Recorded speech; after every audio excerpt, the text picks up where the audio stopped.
Good morning everyone. Omics tutorial tools पर आप सभी को स्वागत करता हूं।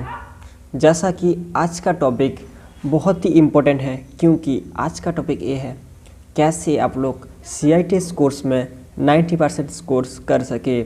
तो 90% स्कोर करने के लिए आपको 5 चीज़ ध्यान में रखना है।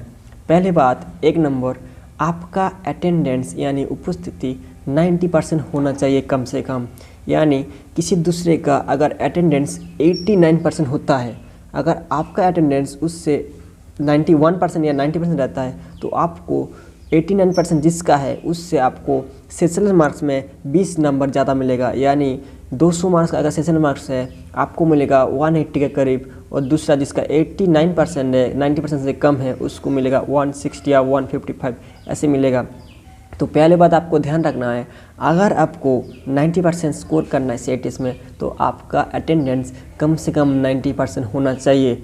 नेक्स्ट बात, आपको अगर बिना टेंशन में एग्जाम में बैठना है, तो आपको ये बात ध्यान में रखना है, आपका अगर अटेंडेंस 80% से कम होता है, तो आपको एग्ज़ाम में आप एग्ज़ाम में बैठ नहीं पाओगे।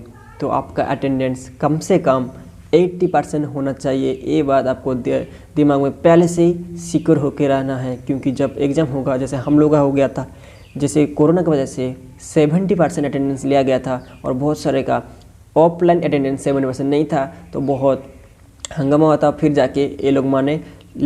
लेकिन इस साल नहीं मानेगा, आपका अटेंडेंस 80% होना ज़रूरी है। तो आपको ये बात ध्यान रखना है। नेक्स्ट बात, आपको अगर सब्जेक्ट वाइज आ जाता हूँ, जैसे इंजीनियरिंग ड्राइंग एक सब्जेक्ट है जिसमें सबको डर लगता है।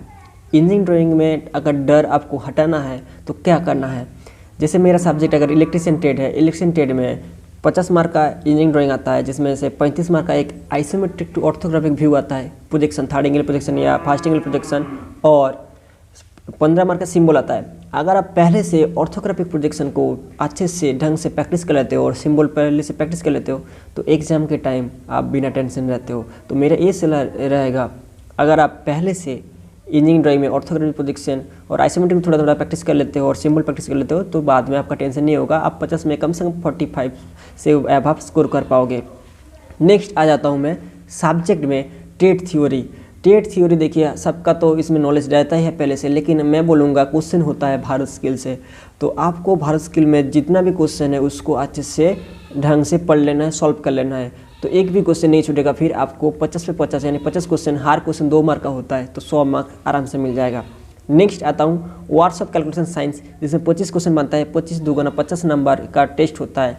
25 क्वेश्चन, इसमें गलती क्या करता है, इसमें 8 या 9 सेट है भारत स्किल में, लेकिन लड़का क्या करता है, जैसे इलेक्ट्रिशियन का एक ही सेट दिया है तो एक ही सेट सॉल्व करता है। लेकिन आपको ऐसा नहीं करना है, क्योंकि एग्जाम के टाइम देखा गया है दूसरा टेट का क्वेश्चन आपके वर्ड्स ऑफ कैलकुलेशन साइंस में आ जाता है। तो आपको जितना भी सेट है वर्ड्स ऑफ कैलकुलेशन साइंस में भारत स्किल का, आपको उसी हर सेट को सॉल्व करना है और प्रैक्टिस करके रखना है। और आप क्या कर सकते हो, आप प्रीवियस ईयर पेपर को सॉल्व कर सकते हो जो आपका टेट में आया है। तो आपको वहाँ पे भी 25 में 25 मार्क्स, मतलब 25 में 25 क्वेश्चन आप सही कर पाओगे, और आराम से आपको 50 मार्क्स मिल जाएगा, फुल मार्क्स।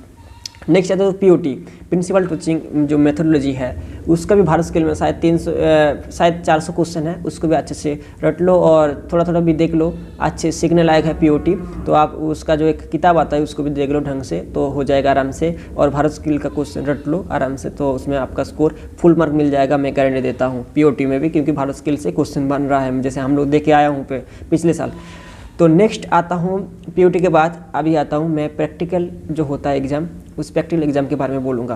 प्रैक्टिकल एग्ज़ाम आप लोगों का होगा, जैसे क्वेश्चन रहता है 70 मार्क, 100 मार्क का क्वेश्चन आपको इसमें लिखना पड़ता है, फिर डेमो प्रैक्टिकल करना पड़ता है। तो उसमें आपका कुछ नहीं, आपका सर तो नंबर दे देता है, आप एक साल में क्या क्या एक्टिविटी किए हो उसको देख के नंबर देता है, और आपको करना ही पड़ता है, और आपको इसमें नंबर मिल जाएगा। डरने का कोई बात नहीं, आप पास कर जाओगे, उसका डरने का कोई बात नहीं। लेकिन इसमें होता है क्या, उसके बाद लेसन प्लान, डेमो प्लान होता है। लेसन प्लान आपको पढ़ना पड़ता है, तो अच्छे से आपको प्रोजेक्ट बनाना है, और प्रोजेक्ट्स के बाद आपको प्रिपरेशन लेना है, प्रिपरेशन के बाद आपको प्रेजेंटेशन करना है। लेसन प्लान में आपको ढंग से अच्छे से पढ़ाना है, तो आपको कम से कम 44 to 45 या 46 मिल जाता है लेसन प्लान में। और डेमो प्लान में आपको एक बात ख्याल रखना है, आपको उसमें प्रोजेक्ट बनाना है, ठीक है। आप बिना प्रोजेक्ट लेके चले जाओगे मुंह उठाकर, तो आपको उसमें नंबर काट लिया जाएगा, मतलब 50 में आपको 35 मिलेगा। लेकिन आप प्रोजेक्ट बना के जाते हो तो आपको क्या मिलेगा, आपको 45-46 ऐसे ही मिल जाएगा आराम से। तो आपको लेसन प्लान और डेमो प्लान तैयारी करना है। लेसन प्लान क्या होता है, आपको पढ़ाना टीचिंग करना पड़ता है,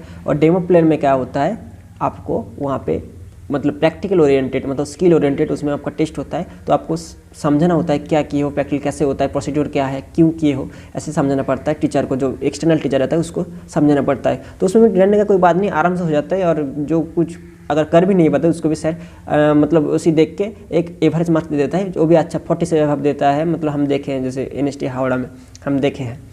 तो नेक्स्ट में आ जाता हूँ, और आपको क्या करना है, आपको CITS कोर्स को अच्छे से लेना है और धीरे धीरे पढ़ता भी रहना है। और अगर कुछ आपको जानना है तो नीचे कमेंट कीजिए। धन्यवाद।